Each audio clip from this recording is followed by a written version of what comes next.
Mikro. Udah Niklas. Oke, kok. Oke, lanjut. Ya, jadi bab 11 itu adalah dalam memutuskan utamakan logika dibanding perasaan ya. Kita review sebentar. Nah, jadi subbab pertama terbuka terhadap masukan, yaitu open mind. Nah, lalu subbab kedua pahami, terima, dan hadapi kenyataan. Ya. Nah, kenyataan itu adalah fakta, objektif. Ya, kita betul-betul sungguh-sungguh untuk memahaminya. Jadi agar mengurangi subjektivitas kita, meskipun pahit atau tidak sesuai dengan apa yang kita inginkan, kita perlu menerima suatu fakta, suatu kenyataan. Dan lebih jauh dari itu, ketika ada suatu problem, perlu kita hadapi. Ya. Kalau memang kenyataannya itu tidak mengenakan, jangan kita biarkan masalah itu berlarut-larut, tapi kita hadapi, kita selesaikan. Ya. Nah, kita terakhir sudah sampai sini, ya, 3 pekan yang lalu. Nah, jadi sekarang adalah subbab ketiga, jangan tertipu kebiasaan, karena kebiasaan itu belum tentu benar. Ada jargon yang bagus sekali, biasakanlah yang benar, jangan benarkan kebiasaan. Itu boleh antum tulis tuh ya. Biasakanlah yang benar, jangan benarkan kebiasaan. Nah, itu kata-katanya puitis ya. Tapi yang lebih tepat sebenarnya, kebiasaan itu belum tentu benar. Nah, itu yang lebih tepat. Sebagian besar iya baik, tapi tidak mutlak. Nah, itu yang kita perlu waspada. Karena tidak mutlak 100% seluruh kebiasaan itu benar, maka kita perlu bersikap kritis terhadap kebiasaan-kebiasaan kita dan kebiasaan-kebiasaan yang ada di masyarakat kita. Karena apa? Karena kebanyakan orang itu dia terima aja gitu. Ya udah, emang dari dulu kebiasaannya begini, ya udah kita jalan aja terus gitu. Nah, kebanyakan orang itu kurang kemampuannya untuk berpikir kritis seperti itu ya. Ya, kita kan hidup di Eropa nih, keluarga, teman-teman, semuanya non-muslim. Ya udah, kita juga non-muslim juga. Nah, itu kan kurang lebih seperti itu ya. Nah, kebiasaan sebenarnya baik diikuti, tapi dengan syarat. Syaratnya apa? Dia tidak bertentangan dengan sumber-sumber hukum yang ada di atasnya, yang lebih menjamin kebenaran, yang lebih baik. Ya. Contohnya apa? Yang pertama pasti adalah ajaran Islam. Al-Quran, hadis, dan seterusnya. Lalu yang kedua, peraturan pemerintah. Kalau di daerah saya, itu masyarakatnya punya kebiasaan bakar-bakar sampah. Bakar-bakar sampah itu sebenarnya melanggar peraturan pemerintah. Karena dia mengakibatkan polusi, mengganggu kesehatan, mengganggu tetangga. Nah, jadi kebiasaan tersebut jangan dibenarkan. Gitu, ya. Nah, lalu apalagi yang di atas dari kebiasaan adalah logika atau akal sehat. Antum mungkin tidak percaya, tapi di Rusia sana, lebih tepatnya di daerah Siberianya, ada kebiasaan masyarakat untuk menghormati tamu. Mereka itu kalau kedatangan tamu, itu istrinya dikasih ke tamunya itu untuk tidur bareng. Kata mereka itu untuk menghormati tamu gitu. Nah, tapi apakah itu sesuai dengan akal sehat? Nanti kalau istrinya hamil, itu anak dia atau anak tamunya? Kan jadi bingung kita, gitu kan ya. Nah, itu ya. Kalau kita berbicara tentang tim kita, maka standar kita itu adalah excellent. lebih baik dari rata-rata Muslim Indonesia, dan lebih baik dari rata-rata orang sedunia. Jadi kita tidak memaklumi di tim kita ada yang ya biasanya kan memang apa? Kalau kerja orang males-malesan bang, biasa itu bang di Indonesia. Oh kita nggak terima seperti itu. Ya. Seluruh jam kerja kita harus merupakan waktu yang bermanfaat. Dalilnya apa? Dalilnya adalah ajaran Islam. Dalilnya adalah peraturan pemerintah. Jadi kita nggak terima ya kebiasaan-kebiasaan yang kurang baik. Nah, saya kasih contoh biar lebih konkret ya, biar antum lebih kebayang. Jangan tertipu kebiasaan karena ia belum tentu benar. Ini kebiasaan-kebiasaan yang sebenarnya tidak baik. Pertama, memakai bank ribawi. Coba antum tebak, berapa sih tingkat partisipasi atau market share dari bank syariah di Indonesia? Tebak aja. Menurut antum, masyarakat Indonesia yang sekitar 85% Muslim, bank syariah itu market share-nya berapa? Apakah 85 juga? Atau berapa? 8%. 8%. Bagus sekali. Itu tebakan yang tepat ya. Antara 7 sampai 10%. Ya. Nah, padahal berarti kalau market share dari bank syariah itu 8%, market share dari bank konvensional itu berapa? 92%. 92%. Bank konvensional itu ribawi atau bukan? Ribawi. Ribawi. Ribawi itu haram atau sekedar makruh? Haram. Haram. Ya. Nah, karena dalilnya di dalam Al-Quran banyak ya. Ada beberapa ayat yang mengatakan bahwa riba itu haram. Bahkan ada ayat yang sangat keras sekali di surat Al-Baqarah. Beritahukanlah kepada orang-orang yang melakukan riba itu, Allah dan Rasulnya memerangi mereka. Ada tuh ayatnya. Ya. Kalau kita bicara hadis, ada yang sangat sadis sekali hadisnya. Antum tapi perlu cek ya kesohihannya. Tapi hadisnya bunyinya begini. Dosa riba yang paling ringan itu sama dengan berzina dengan ibu sendiri. Berzina sama orang lain aja udah dosa besar, apalagi berzina sama ibu kandung sendiri. Nah, itu dosa riba yang paling ringan ya. Nah, tapi di Indonesia ini orang sudah punya kebiasaan. Masyarakatnya termasuk yang muslim yang kata kitab sucinya riba itu haram, kebiasaannya adalah memakai bank konvensional.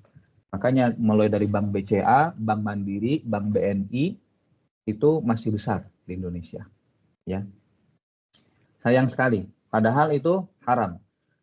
Saya punya ustadz, ini beneran ustadz, dan sekaligus dosen di Fakultas Ekonomi UI.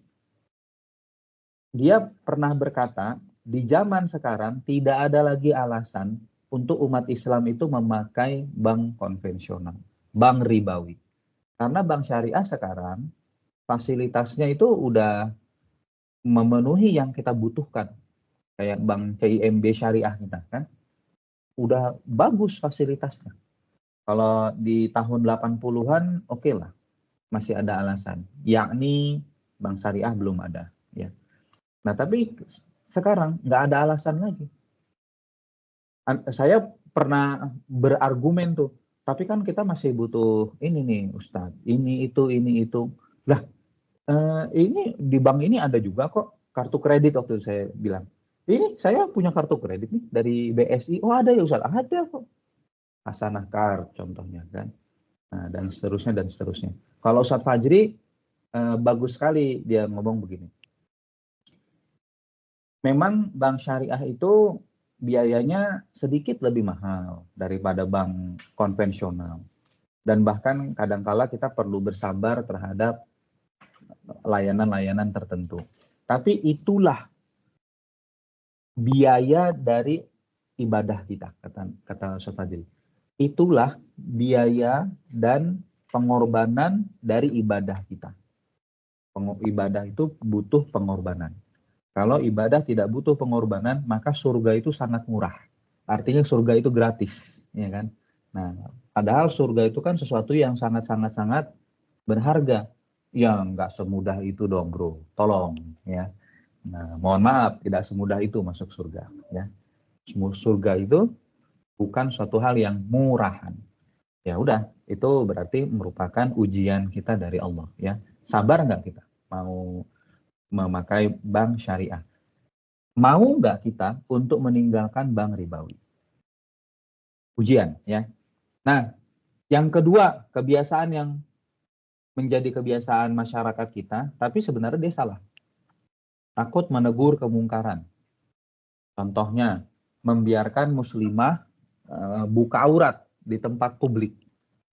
Jadi banyak di Indonesia ini agamanya Islam, muslimah, tapi buka aurat di tempat publik.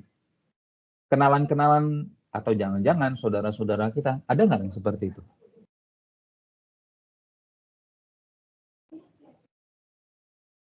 Kemungkinan besar ada. Sudah kita nasihatin belum? Kalau jawabannya belum, nah itu jadi introspeksi diri kita sendiri dulu, ya. Nah, baru kalau kita sudah membiasakan di diri kita, nah baru kita sebarkan hal-hal yang benar, nasihat-nasihat yang baik itu ke publik, ya.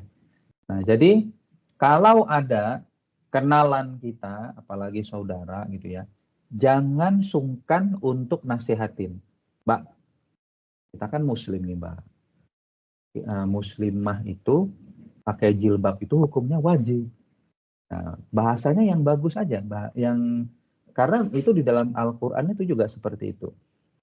Sampaikanlah bil hikmah atau dalam Al-Qur'an itu kan dengan bijaksana cara menyampaikannya dengan baik-baik. Tapi jangan sampai tidak disampaikan. Nah, itu yang salah ya.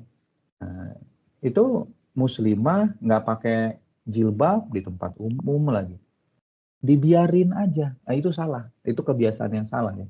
Masyarakat Indonesia ini terlalu santun. Saya mengatakan ini dengan konotasi yang tidak baik. Ya. Terlalu santun. Saking kan tidak mau menyinggung perasaan orang lain. Jadinya hal-hal yang penting tidak dibicarakan. Itu tidak bagus. Ya. Saya kasih contoh di negara-negara Arab ya. Di Saudi contohnya. Mereka itu punya polisi syariat. Polisi syariat itu jalan-jalan di tempat umum, di jalan, ya, di mall, ya, patroli. Tugasnya apa? Kalau ada hal-hal yang melanggar syariat, mereka akan nasihatin.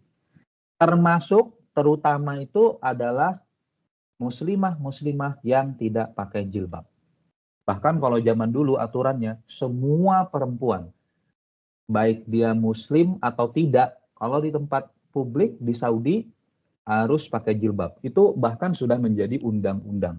Makanya ada polisi syariat itu dan punya dasar landasan hukum. Bagus yang mereka lakukan bagus ya.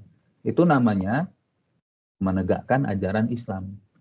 Nah, tapi kalau di Indonesia hal tersebut nggak kejadian. Bodoh amat, bodoh amat.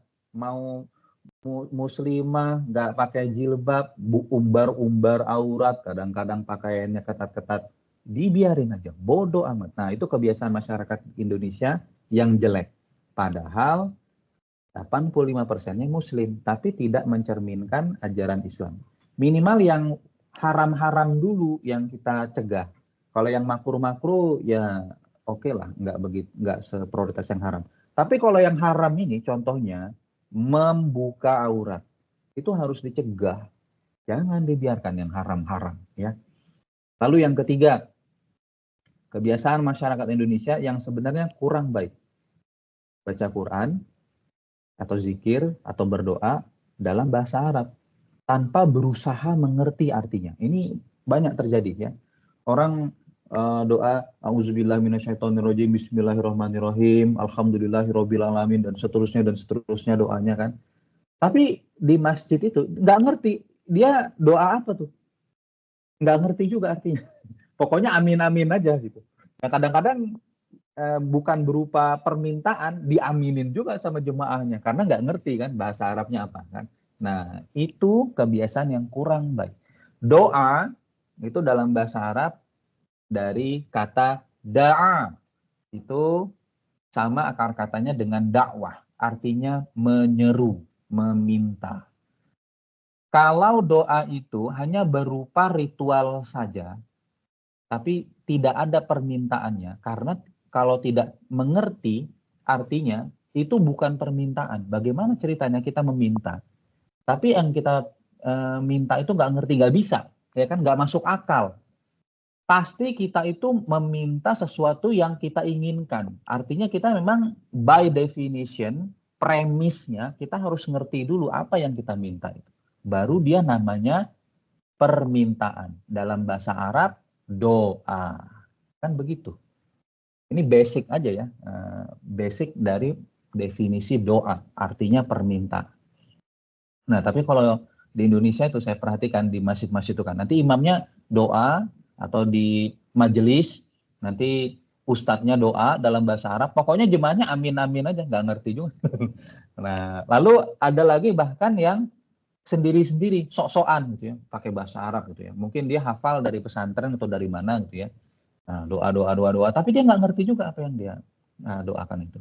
Nah, itu namanya bukan doa ya, itu ya lebih tepat ritual lah ya. Nah, mungkin zikir lah ya, dia itu zikir. Karena dia hanya mau mengingat Allah saja, mau dapat pahala aja sebenarnya. Bukan sungguh-sungguh mau berdoa, mau meminta. Kalau spesifik tilawah, itu ada hadisnya. Perhatikan hadisnya. Nabi SAW bersabda, celakalah orang yang membaca Al-Quran, membaca ini di dalam hadisnya. Ini itu maksud Nabi di hadis tersebut artinya Al-Quran. Celakalah orang yang membaca ini, tapi dia tidak mengerti artinya. Celakalah orang yang membaca Al-Quran, tapi dia tidak mengerti artinya. Itu spesifik hadisnya. Nah, pertanyaan saya, banyak nggak masyarakat Indonesia yang membaca Al-Quran tidak mengerti artinya? Banyak atau tidak? Banyak nggak? Banyak. Banyak. Nah, itulah yang dikritik oleh Nabi. Ya. Nah, kata Nabi celaka. Celakanya kenapa? Karena jadinya tidak mendapatkan petunjuk dari Al-Quran itu. Padahal Al-Quran itu sejatinya merupakan diturunkan oleh Allah untuk menjadi petunjuk, untuk menjadi pedoman hidup, untuk menjadi arahan, untuk menjadi ilmu, untuk menjadi pengetahuan. Ketika Al-Quran itu tidak menjadi petunjuk, tidak menjadi ilmu, tidak menjadi pengetahuan bagi kita, tidak menjadi arahan hidup kita, maka celaka kita. Yang lebih celaka lagi, sebenarnya orangnya itu bukannya nggak baca Al-Qur'annya, tapi Al-Qur'an itu tidak menjadi petunjuk. Karena dia nggak ngerti. Kalau Al-Qur'an tidak menjadi petunjuk bagi hidup kita, celaka kita. Nah, maka hadis tersebut jadinya sangat logis. Hadis tersebut jadinya sangat logis. Celakalah, kan kalau orang pertama-tama mendengar hadis ini, mungkin antum tadi juga pertama-tama kaget gitu ya. Kok Nabi bilang orang yang udah punya ketulusan dan iman untuk membaca Al-Quran celaka. Celakalah orang yang membaca Al-Quran tapi dia tidak mengerti artinya. Kata Nabi begitu kan. Tega amat sih Nabi kok ibu saya, keluarga saya membaca Al-Quran rajin, malah dikatakan Nabi celaka. Ya celakanya bukan karena membaca Al-Qurannya, karena Al-Quran itu tidak menjadi petunjuk bagi dia. Di Al-Quran ada berapa ayat yang melarang tentang riba. Tapi tetap aja dia riba. Kenapa? Nggak ngerti. Nggak ngerti. Dia baca sebenarnya ayat tentang riba itu ya kan. Nah, la takrobu riba ya kan, ada kurang lebih seperti itu. Janganlah kalian dekati riba. Jangan memakan riba yang berlebih-lebihan. Ada afan gitu kan. Tapi nggak ngerti apa yang dia baca itu. Khatam sih waktu Ramadan. Nggak ngerti. Ya celaka terus, celaka juga. sehari-harinya tetap riba, jangan-jangan sehari-harinya tetap buka aurat, jangan-jangan sehari-harinya tetap apalagi Aagim, istrinya berapa Aagim? 2 ya. Dicela-cela Aagimnya. Kan celaka kan hidupnya jadinya kan. Masa hal yang halal bahkan dianjurkan oleh Al-Qur'an, antum lihat aja ayatnya di surat An-Nisa di awal-awal. Kalau nggak salah di ayat sekitar 5 ya. Nah, nikahilah perempuan yang kamu sukai 2, 3 atau 4. Ya udah, kalau kata Allah, kata Tuhan yang Maha Tahu, Maha Bijaksana, boleh nikah dengan 2, 3, 4, jangan dikritik, jangan dicaci, jangan dihujat. Kalau Aagim istrinya 2, nggak boleh. Emang situ lebih bijaksana dari Allah ya? Hah? Di situ memang lebih tahu daripada Allah ya? Hah? Karena kalian mengikuti perasaan kalian lah. Karena wanita-wanita yang menghujat itu lebih mengutamakan perasaannya daripada ajaran Tuhannya. Maka kasihan Aagim kan ketika Aagim itu nikah lagi kan dakwahnya jadi jatuh. Itu kan yang terjadi sampai sekarang kan. Dulu Aagim itu sangat populer loh.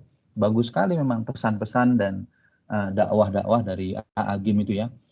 Bijaksana, damai, bawaannya teduh, tapi kontennya mantap. Nah, tapi ketika Aagim nikah lagi, karena sebagian orang Indonesia tidak mengamalkan Al-Quran dengan baik, bahkan bertentangan kebiasaannya dengan Al-Quran. Emang kebiasaan di Indonesia ini, istri cuma 1. Itu kebiasaan di Indonesia. Tapi kalau di Arab beda lagi kebiasaannya. Ya. Kalau Ali bin Abi Thalib istrinya berapa? Ada 4 kalau nggak salah ya. Khususnya setelah Fatimah wafat. Nah, kalau waktu Fatimah masih ada, apalagi ketika Rasulullah masih ada, Ali itu mau memuliakan Rasulullah. Nah, tapi setelah itu istrinya 4. Umar istrinya juga banyak juga. Kalau nggak salah 4 juga. Abu Bakar juga begitu. Rasulullah lagi, istrinya 11, ya kan? Nah, tapi oke lah, Rasulullah itu pengecualian bagi Nabi. Abu Bakar, Umar, dan Ali itu termasuk orang-orang Muslim-Muslim yang luar biasa, yang perlu menjadi teladan kita. Ya mereka kebiasaannya begitu, nggak salah. Ya, nah jangan-jangan yang salah kita ini di Indonesia, ya kan? Kebiasaannya beda lagi. Ya, tapi namanya kebiasaan seolah-olah dia menjadi hal yang benar di masyarakat ini. Itulah makanya kita pelajari pada pagi ini. Kebiasaan itu belum tentu benar. Jangan tertipu. Yang tidak menipu, 100% tidak menipu itu Al-Quran. Udah pasti itu. Jadi kita ini yang pertama kita pegang Al-Quran dulu. Kalau kebiasaan itu bertentangan dengan Al-Quran, yang kita pegang Al-Quran, kebiasaannya buang. Kalau kebiasaan itu bertentangan. Kalau kebiasaan tidak bertentangan dengan Al-Quran, bagus. Alhamdulillah. Hidup kita nyaman. Itu ya kan? Hidup kita nyaman. Tapi kalau kebiasaan bertentangan dengan Al-Quran, nanti di masyarakat kita kenapa-kenapa, itu artinya ujian. Jalan terus, tidak apa-apa. Pahalanya ada. Dan memang begitulah biaya dan pengorbanan kita masuk surga. Nah, lalu kebiasaan masyarakat Indonesia yang kurang benar, ya, adanya fenomena mudik. Mudik itu waktunya kapan kalau di Indonesia kebiasaannya? Lailatul Qadar. Lebih tepatnya menjelang Lebaran. Menjelang Lebaran. Di 10 hari terakhir Ramadan menjelang Lebaran itu seharusnya kebiasaan kita berdasarkan Al-Quran dan hadis adalah apa? Itikaf. Bukan malah keluyuran. Ini kebiasaan orang Indonesia ini malah mudik gitu ya kan. Nah, kalau mau mudik bagus. Bukannya haram mudik itu bukannya jelek ya. Kan niatnya silaturahim. Tapi janganlah pas ketika syariat kita itu mengatakan kita seharusnya waktu itu itikaf gitu loh. Kan itikaf itu 10 hari terakhir bulan Ramadan. Tanggal 21 Ramadan sampai sampai Ramadan itu berakhir. Lah, kebiasaan di Indonesia malah orang-orang pada mudik begitu ya kan. Kenapa nggak mudiknya itu sebelum 10 hari terakhir Ramadan aja, atau setelah Ramadan itu berakhir? Nah, nggak apa-apa, bagus, mudik itu bagus ya, silaturahim ya. Nah, tapi waktunya itu yang di kebiasaan Indonesia ini nggak pas gitu loh.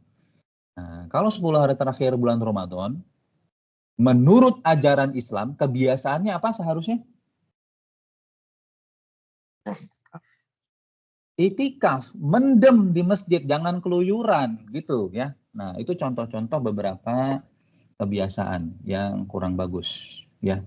Nah, ini juga nih kebiasaan yang kurang bagus, bahkan tidak bagus ya. Malas membaca perjanjian tapi menyetujuinya. Perjanjian itu di dalam Al-Qur'an. Nah, kalau kita dalilnya Al-Qur'an aja. Mau pakai peraturan pemerintah bisa juga ya. Peraturan pemerintah hukum tentang perjanjian ya. Ada ya. Saya pernah belajar satu kuliah, satu kelas, satu sesi.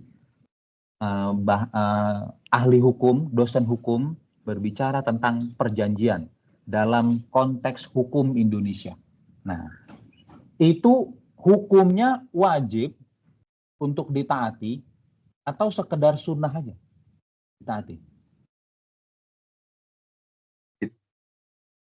Wajib. Haram nggak kalau kita melanggar perjanjian? Ya. Iya. Dosanya dosa besar apa dosa biasa? Atau dosa kecil? Besar. Dosa besar, melanggar perjanjian. Tapi ada kebiasaan orang, dia menyetujui perjanjian, tapi nggak dibaca tuh perjanjiannya. Contoh ya, saya mau buka akun TikTok. Oh, itu ada user agreement, terms and condition. Udah tinggal centang aja, register. Mau buka akun apa lagi di internet itu? Akun Gmail gitu kan. Nah, ini adalah end user license agreement, AULA, ya kan? Nah, udah centang aja, register, sign in. Kan begitu biasanya kebiasaan manusia, ya. Karena apa? Karena malas. Malas itu bagus atau enggak ya? Ya makanya jangan malas. Gitu. Nah, ya. Nah, saya itu sampai sekarang di MacBook saya itu di sebelah kanan, setiap booting ngidupin laptop ini, itu ada bubble. Kamu harus menyetujui perjanjian iCloud. Nah, itu saking kan dia pengen banget saya menyetujui itu, setiap saya laptop ini saya hidupkan itu ada. Tapi selalu saya close karena saya belum sempat untuk membacanya. Kalau saya belum sempat membacanya, saya tidak akan menyetujui perjanjian itu. Bodoh amat. Kalau bisa saya ganti nih laptop. Lihat aja, dia akan kehilangan customer si Apple itu. Ya. Nah, sekarang ini dia jadi 2 kali untuk memunculkan pop-up-nya itu. Pop-up-nya mengganggu ya, karena selalu di atas dari aplikasi yang lain. Begitu kan saya close sekali, dia hilang, langsung muncul lagi. Harus saya close lagi, baru hilang permanen. Jadi sekarang semakin merepotkan, ya. Nah, tapi memang saya khawatir nanti ada perjanjian-perjanjian yang bagaimana, malah nanti kita nggak mengikutinya, khawatirnya kita dosa kan. Nah, jadi ya udah nggak usah disetujuin aja dulu kalau belum sempat. Atau nggak usah buka akunnya. Saya sering kejadian kayak begitu ya. Nah, saya nggak buka akun tertentu karena, aduh, disuruh baca license agreement lagi kan, syarat dan ketentuan. Aduh, ya males deh gitu. Nah, atau kadang-kadang kalau butuh banget, cara saya itu adalah saya suruh orang yang menyetujui itu. Nah, saya panggil si Abdu biasanya kan. Abdu, ini tolong Abdu yang pencet dulu tombol agree-nya. Bang Sani butuh nih. Tapi Bang Sani nggak ada waktu untuk membacanya. Abdu aja yang agree, silakan. Nah, minimal kayak begitulah kalau udah terpaksa gitu kan. Nah, tapi yang namanya perjanjian itu haram, dosa besar kalau kita melanggar itu. Di dalam usul fikih di agama kita ini sebenarnya logika juga, nggak perlu belajar Islam. Sebenarnya orang bijaksana seharusnya juga paham akan hal ini. Tapi di dalam fikih kita, usul fikih kita, Imam Syafi'i itu bilang begini, sesuatu yang yang wajib ada agar sesuatu yang wajib itu bisa terlaksana, hukumnya wajib juga. Coba perhatikan. Sesuatu yang harus atau terpaksa kita lakukan untuk kita bisa melaksanakan hal yang wajib, maka hukumnya wajib juga. Udah ngerti ya? Ada yang nggak ngerti nggak? Ada yang bingung? Usul fikih tersebut? Udah ngerti semua ya? Oke. Karena kita wajib untuk melaksanakan perjanjian, dan untuk melaksanakan perjanjian itu kita harus tahu apa isi perjanjiannya, maka mengetahui isi perjanjiannya jadinya wajib juga. Itu implikasi dari usul fikih tersebut.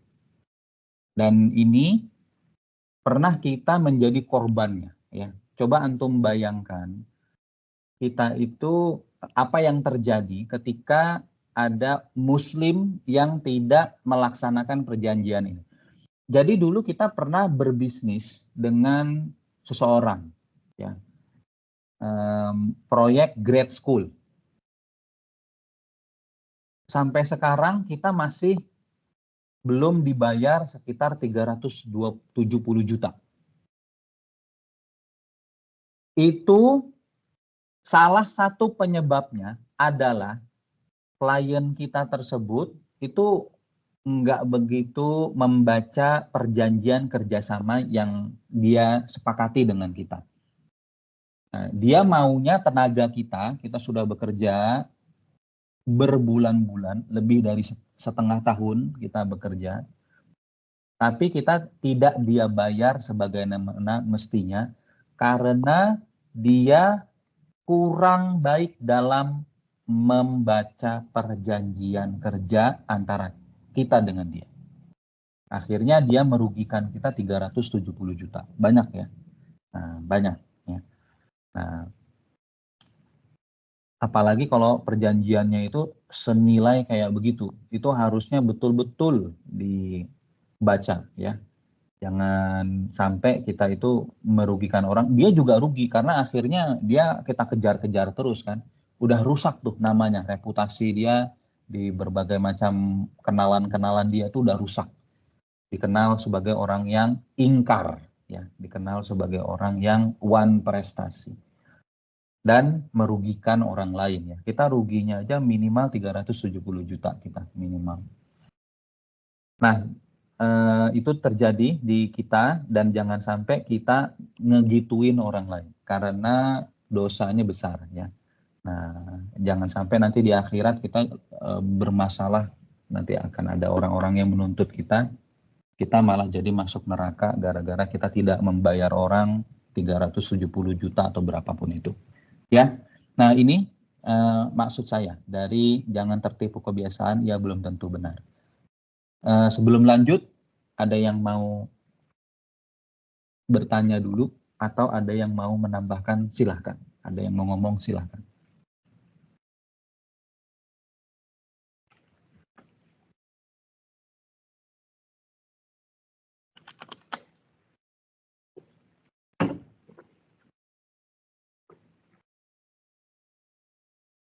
Kalau nggak ada, kita lanjut satu lagi ya. Yang subbab keempat adalah pahami perbedaan antara possibility dengan probability. Nah, ini akan membuat hidup kita lebih bijaksana ya.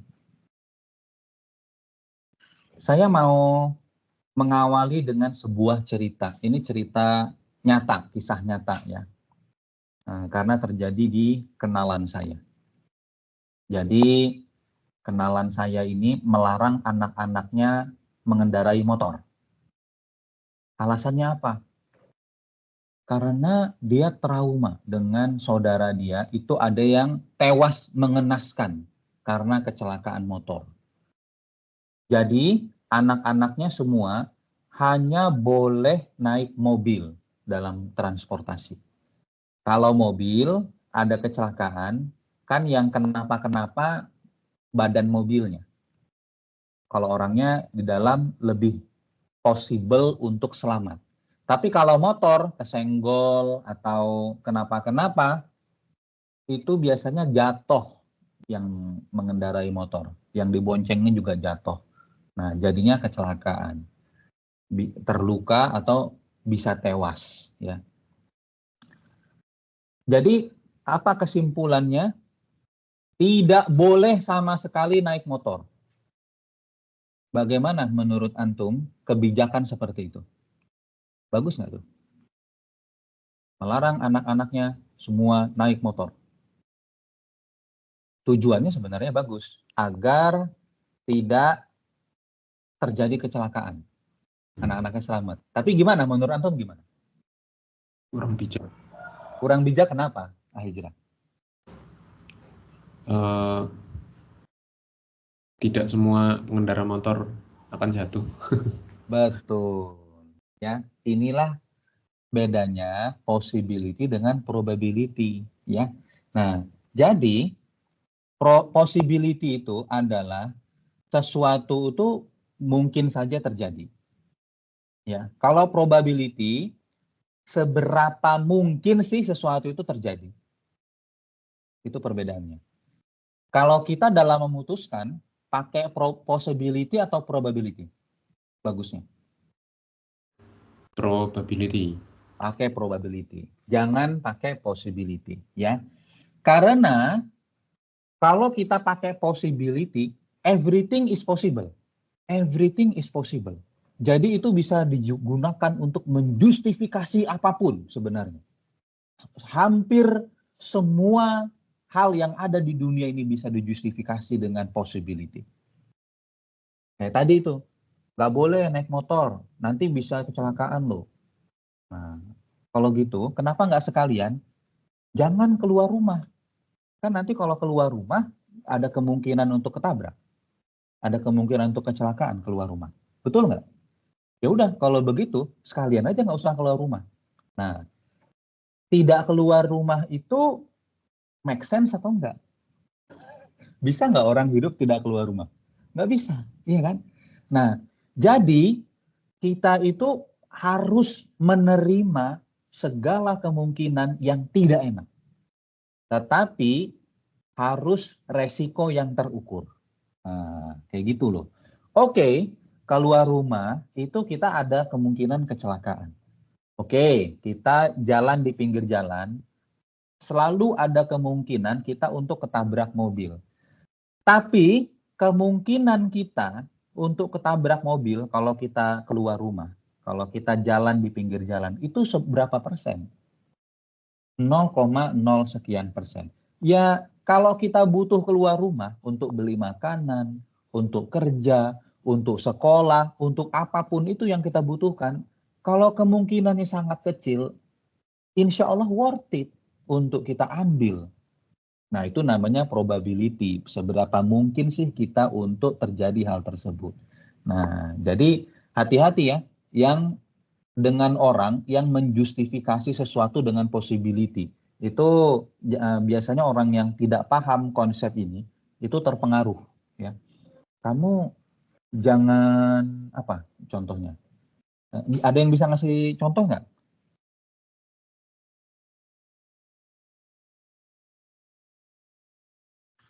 Tentu dong.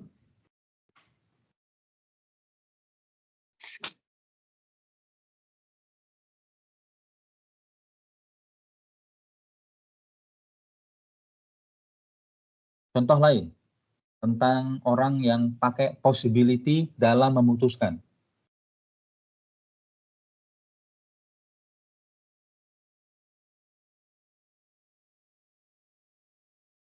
Jangan minum air galon yang ada air galon yang harganya 5.000 kan? Ada kan? bukan galon aqua asli. Galon aqua asli harganya 20.000.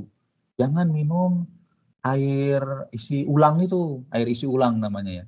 Nah, karena ada kemungkinan itu kamu akan kena penyakit. Ya kalau kemungkinan kena penyakit akan selalu ada, tapi berapa persen kemungkinannya? Nah itu yang perlu diketahui. Kalau cukup kecil nggak apa-apa, tapi kalau cukup besar, ya udah kalau gitu kita jangan pakai galon isi ulang, beli aja aqua asli. Apalagi kalau ada uangnya, nggak apa-apa. Nah jadi sebenarnya perlu pengetahuan yang lebih dalam. Ini probability-nya berapa persen? Nah, lalu kita timbang-timbang resikonya itu worth it nggak untuk kita ambil. Nah, kayak gitu. Cara mikirnya harus selalu probability ya. Dalam mengambil keputusan, jangan hanya berdasarkan possibility. Cara berpikir ini terlalu sederhana dan rentan salah. Karena possibility itu tidak terbatas. Everything is possible. Ya. Kenyataannya, yang terjadi di dunia ini adalah the science of probability dan multi aspek. Kita perlu mempertimbangkan baik buruk berbagai aspek, manfaat dan mudorotnya, beserta probability-nya untuk mendapatkan keputusan yang terbaik. Nah, itulah yang namanya mengutamakan logika dalam berpikir. Ya, mengutamakan sains dan pertimbangan dalam berpikir, bukan mengutamakan perasaan. Balik lagi ya ke pokok bahasannya tadi. Utamakan logika dalam memutuskan, bukan perasaan.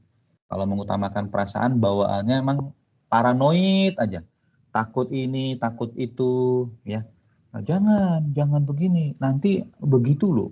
Oh, begitunya kemungkinannya berapa persen? Nggak apa-apa. Kalau sangat kecil, lalu resikonya worth it untuk kita ambil, nggak apa-apa, diambil aja.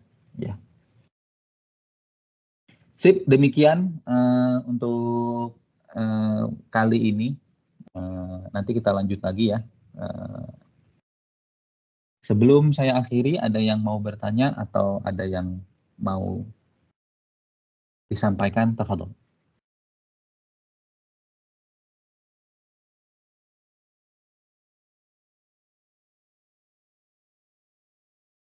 Silakan.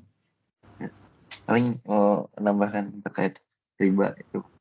Iya, nah ini ada lulusan ekonomi Islam. Tafadhol. Ya mungkin bagi yang masih punya rekening riba tapi nggak punya rekening syariah, itu udah ada fatwanya ya sebenarnya dari MUI. Jadi udah lama ya, di 2008 bahkan fatwa MUI, sehingga fatwa MUI DSN MUI tahun 2008 itu menyatakan bahwa haram hukumnya memiliki rekening ribawi jika sudah ada bank syariah di dekat kita gitu.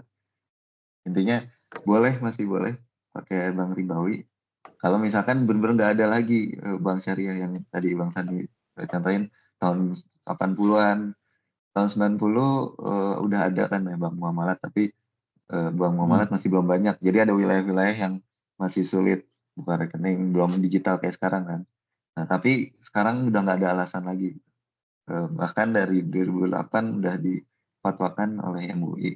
Jadi kalau misalkan masih ada yang nggak punya rekening syariah, itu sampai saat ini berdosa kalau bagi orang Indonesia yang seharusnya menjadikan fatwa MUI itu bukan hanya rekomendasi ya, itu jadiin obligatory kan. Kalau di Indonesia yang jadi obligatory itu hukum undang-undang, hukum positifnya itu ya, sedangkan fatwa itu rekomendasi doang gitu.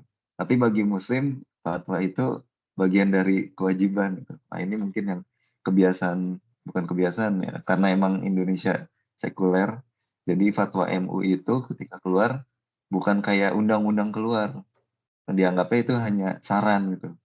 Tapi bagi muslim seharusnya menjadikan itu jadi aturan hukum juga. Ya, mungkin itu sebagai tambahan aja. Mungkin belum. Ya, saya mau nambahin lagi. Kenapa bank syariah itu cuman sekitar 8% market share-nya di Indonesia? Itu ada salah dari umat Islam itu sendiri. Yakni mereka-mereka yang kurang memakai bank syariah. Uangnya disimpan di bank-bank ribawi. Akhirnya apa? Uang tersebut itu diputar oleh bank tersebut sehingga membuat mereka semakin besar. Saya kasih contoh. Bank Mandiri. Bank Mandiri itu keuntungannya di tahun lalu itu 55 triliun. Bukan 55 miliar. 55 triliun. Itu profit. Ya. Satu tahun 2023. Bank-bank lain itu kurang lebih triliunan juga. Ya. Sekitar puluhan triliun juga keuntungannya. BCA, BNI. Itu dari dana-dana umat Islam yang tersimpan di sana. Yang mereka kelola, mereka jadiin pinjaman, lalu pinjamannya itu ada bunganya. Nah, dari bunga itulah mereka bank-bank tersebut itu dapat profit, mengakibatkan mereka jadi makin besar makin besar. Bank itu kalau di Indonesia termasuk perusahaan yang untungnya gede, ya. Nah, di bursa saham sana yang untungnya itu termasuk gede itu adalah bank, BCA, ya, bank-bank konvensional itulah, ya. Nah, jadi alasan kedua kenapa kita ini perlu menyimpan uang kita di bank syariah, agar bank syariah ini asetnya juga makin gede. Mereka punya dana untuk mereka putar, mereka bisnisin. Sehingga bank syariah itu nanti akan semakin besar. Semakin besar, lama-lama jangan-jangan bank ribawi yang cuma 8%. Bank syariah udah market share 92% di Indonesia. Pada akhirnya, kita secara tidak langsung membantu saudara-saudara muslim Indonesia kita yang lain, khususnya generasi-generasi yang akan datang, generasi-generasi anak-anak kita nanti, untuk memakai bank syariah. Karena bagi mereka nggak ada pilihan. Ya bank syariahnya yang besar, yang banyak bank ribawinya nggak ada di Indonesia. Nah, jadi pahalanya ini, itu pahala berantai, ikhwah. Kalau antum menyimpan uang antum di bank syariah, ya. Bank itu suka kita menyimpan uang kita di bank karena mereka bisa putar itu, bisa dibisnisin sama mereka. Dari situlah mereka dapat keuntungan. Nah, jadi kalau bagi saya juga mengenai berapa jumlah uang yang kita simpan di bank syariah. Alhamdulillah, leun Quran semua uangnya di bank syariah. Semua uangnya. Kita ada di BSI, ada di CIMB yang syariah. Nggak ada kita ceritanya memakai bank konvensional. Dan itu alasannya kenapa kita wajibkan di Al-Quran ini untuk memakai bank syariah. Karena ini bukan masalah sunnah dan makruh lagi. Udah wajib dan haram masalah riba ini, ya. Masalah riba ini. Nah, tapi antum jangan tertipu. Sekali lagi nih saya tegaskan. Nanti antum akan melihat mungkin keluarga, mungkin orang-orang yang antum hormati, KTP-nya Islam, tapi masih pakai bank ribawi, ya. Nah, jangan tertipu dengan kebiasaan. Belum tentu semua kebiasaan itu benar, ya. Kalau nggak percaya, lihat aja deh di dalam Al-Quran, ayat-ayatnya ada tentang bank riba itu. Tentang riba, ya. Dan bagaimana tadi Angga juga udah mengutarakan hukum memakai bank ribawi itu seperti apa. Nah, jadi permasalahannya di Indonesia adalah kebiasaan masyarakat. Sehingga bank syariah itu jadi kecil, masih kecil. Sampai sekarang masih 8% market share-nya.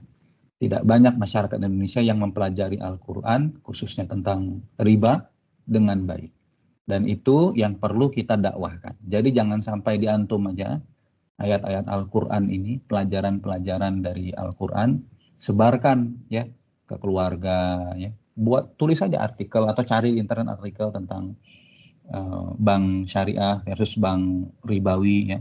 Share ke grup keluarga, ke teman-teman, ya. Nah, karena kadangkala bukan mereka itu mau jahat. Saya yakin mayoritas dari mereka orang-orang baik. Orang-orang yang kalau seandainya mereka tahu, seandainya mereka disadarkan, seandainya mereka sadar, sebenarnya mereka mau, insya Allah, ya. Nah, tapi kebanyakan kurang tahu aja, ya. Atau kebanyakan tuh perlu dorongan, ya.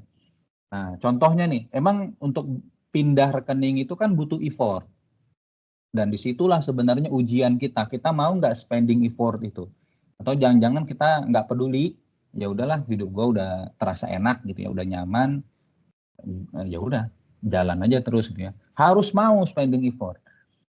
Contohnya istri saya ya, istri saya itu dulu punya cukup banyak saldo di bank ribawi ya. Itu berkali-kali loh saya ingetin, karena istri saya kan sibuk juga, dia sambil kerja juga, sambil ngurus anak juga kan.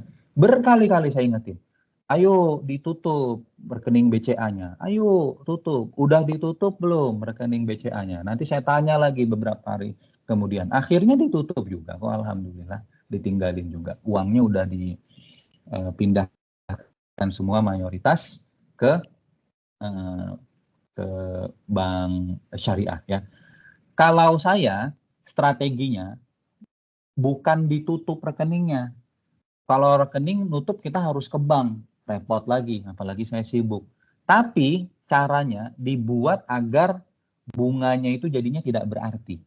Nah, saya biasanya rekening bank konvensional saya itu akan saya press saldonya.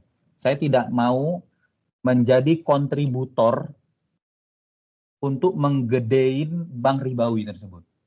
Jadi saldo minimum berapa? Udah, pokoknya segitu aja, gitu kan. Nggak saya tutup karena harus ke bank, repot lagi nanti. Lalu saya pastikan bunganya itu saya sedekahin. Nah, sedekahinnya harus ke fasilitas umum, ya nggak boleh ke sembarang tempat. Harus ke fasilitas umum karena itu uang kotor. Kalau dalam syariat kita, uang riba itu uang kotor. Dia nggak bisa disedekahin ke masjid, disedekahin ke yayasan Learn Quran, itu tidak pantas. Ya. Jadi disedekahinnya harus ke fasilitas umum. Ya. Nah, jadi itu ditarik atau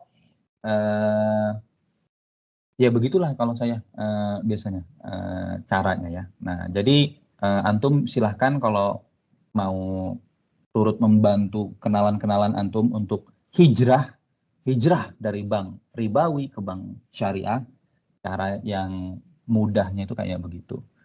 Nah, kadangkala soalnya ada kebutuhan juga ya terhadap bank konvensional itu. Contoh kayak Bank Mandiri. Bank Mandiri itu saya masih pertahankan karena untuk membayar BPJS kita. BPJS kita kurang ajarnya BPJS itu, dia nggak ada cara pembayaran melalui bank syariah. Itu kurang ajarnya. Dia virtual account-nya kalau nggak Mandiri, BNI, BRI. Nah, itulah. Namanya juga pemerintah, ya kan. Nah, BPJS itu kan lembaga pemerintah. Jadinya bank-banknya bank-bank pemerintah gitu ya. Nah, jadi apa yang saya lakukan ya rekening Mandiri saya itu yang saya manfaatkan. Masuk uangnya dari LQ ke Bank Mandiri saya, langsung keluar lagi untuk bayar BPJS kita. Nah, kayak gitu ceritanya selama ini, ya.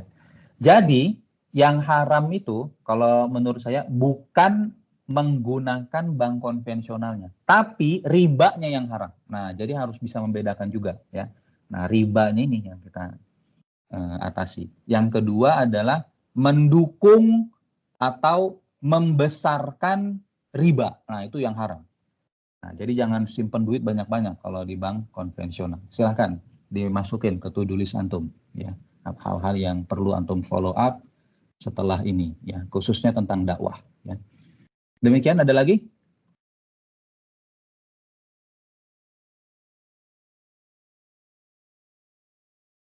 Ya, tafadhol Lutfi.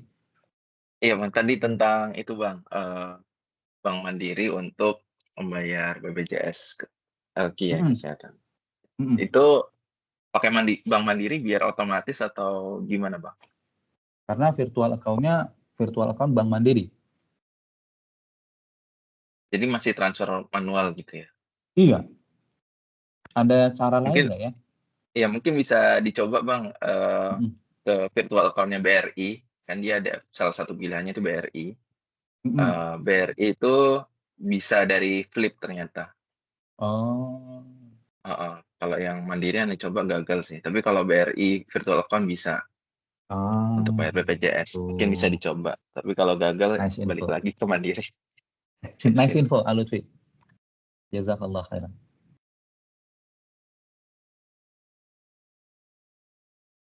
Ada lagi? Berarti Bang, Ya. paling diskusi aja sih. Kan kebiasaan itu sebenarnya sesuatu yang status quo gitu ya Bang. Jadi ketika kita mencoba mengubah itu pasti ada pertentangan lah.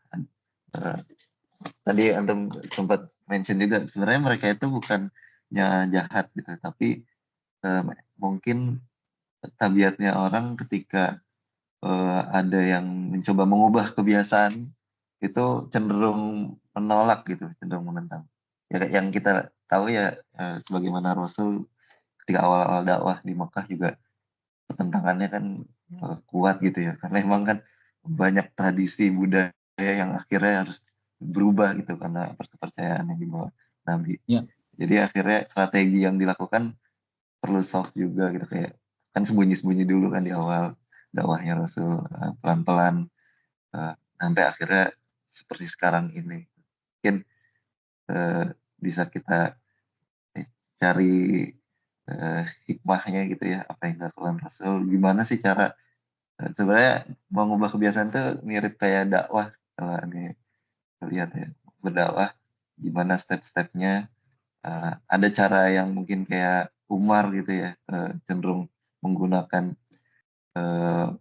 apanya ya namanya ya, kekuatan yang ditakuti itu ya, lebih keras. Ada yang kayak Abu Bakar, kelembutannya mungkin perlu disesuaikan itu ke keluarga kita, teman-teman kita yang kita mau dakwahkan gitu. Ya itu ini aja kepikiran aja sharing. Ya, kalau Angga ini emang mirip-miripnya seperti Abu Bakar atau Utsman gitu ya, lembut gitu ya. Kalau yang lebih tepatnya adalah berdasarkan hadis Nabi Shallallahu Alaihi Wasallam, beliau bersabda, kalau kalian melihat suatu kemungkaran, maka cegahlah dengan tangan. Jika tidak sanggup, maka cegahlah dengan lisanmu. Jika tidak sanggup, maka cegahlah dengan hatimu. Dan itu adalah selemah-lemahnya iman.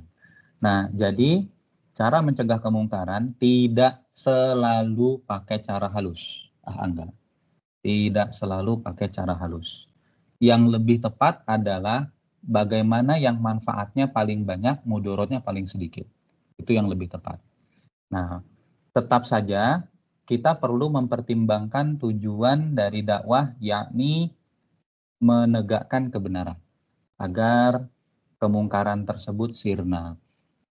Nah, ini akan sangat-sangat kasuistik, Angga. Tergantung konteksnya. Tadi mungkin antum konteksnya adalah konteks ke keluarga, terutama orang-orang yang status sosialnya di atas kita, kayak om, tante gitu ya. Kalau status sosial di bawah kita nggak apa-apa ya, antum agak-agak keras kayak saya sama istri saya kan, saya tanyain terus kan, berapa hari kemudian, gimana? Udah belum?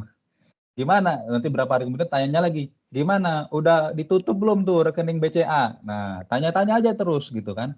Nah, nanti kalau bosen saya nanya, untungnya alhamdulillah istri saya kan termasuk orang yang sadar juga gitu ya. Cuman sibuk aja. Jadi perlu dibuat prioritasnya itu naik di antara kesibukan-kesibukannya itu. Tapi kalau enggak juga, ya suatu saat akan ada taklimat dari saya. Saya pakai tangan aja gitu ya kan. Hari ini enggak ada bekerja. Hari ini kamu ke bank, tutup tuh rekening BCA, buka rekening bank syariah. Sampai itu terjadi, kamu nggak boleh bekerja. Suatu saat akan keluar taklimat seperti itu. Nah, tapi ternyata itu nggak sampai kejadian. Tapi ada loh orang yang saking kan nggak pedulinya, saking kan lalainya, saking kan tidak prioritas bagi dia untuk tidak memakai riba itu ya lalai aja terus gitu ya. Bodoh amat, saya lebih prioritas kerjaan saya lebih prioritas kuliah saya, apapun itu yang di pikiran dia itu lebih prioritas ya. Kalau udah begitu enggak, kita perlu pakai cara-cara tegas. Kalau bisa pakai cara lembut bagus, tapi antum harus lihat berubah nggak gitu, berubah nggak. Kalau nggak berubah, apalagi status sosialnya yang di bawah kita ya. Kalau di Quran, kita sejak awal rekrutmen kita sodorin. Nih, ada surat perjanjian kerja. Di dalamnya termasuk taat sama SOP. Di dalam SOP ada ketentuan wajib memakai bank syariah. Kalau Anda tidak mau taat sama ini, nggak usah masuk dalam Quran, nggak apa-apa. Kami bisa mempekerjakan orang lain. Nah, kayak gitu kan. Caranya cara pakai tangan, gitu. Bukan pakai lembut-lembut lagi, bukan pakai ya udah masuk aja dulu, nggak apa-apa. Banknya pakai apa? Udah masuk baru. Banknya pakai apa? Bank Mandiri. Oh, tolonglah pakai bank syariah. Kita dari awal udah kita jaga kemurnian itu ya. Pokoknya kalau mau masuk pakai bank syariah. Nah, kayak gitu. Nah, itu lebih cepat ya kan, lebih menjamin efektivitas, tapi tergantung sekali lagi kasusnya dan konteksnya ya. Enggak ya. Itulah makanya kita itu orang Islam ini itu perlu menjadi kuat. Karena kalau kita punya kekuatan gampang li'ila kalimatillah, menegakkan kalimat Allah, meninggikan kalimat Allah itu gampang kalau kita punya kekuatan. Ya kan? Enggak kan? Ya, wallahu a'lam bishawab. Ada lagi? Baik, demikian jazakumullah khairan. Assalamualaikum warahmatullahi wabarakatuh. Waalaikumsalam warahmatullahi Salam. wabarakatuh.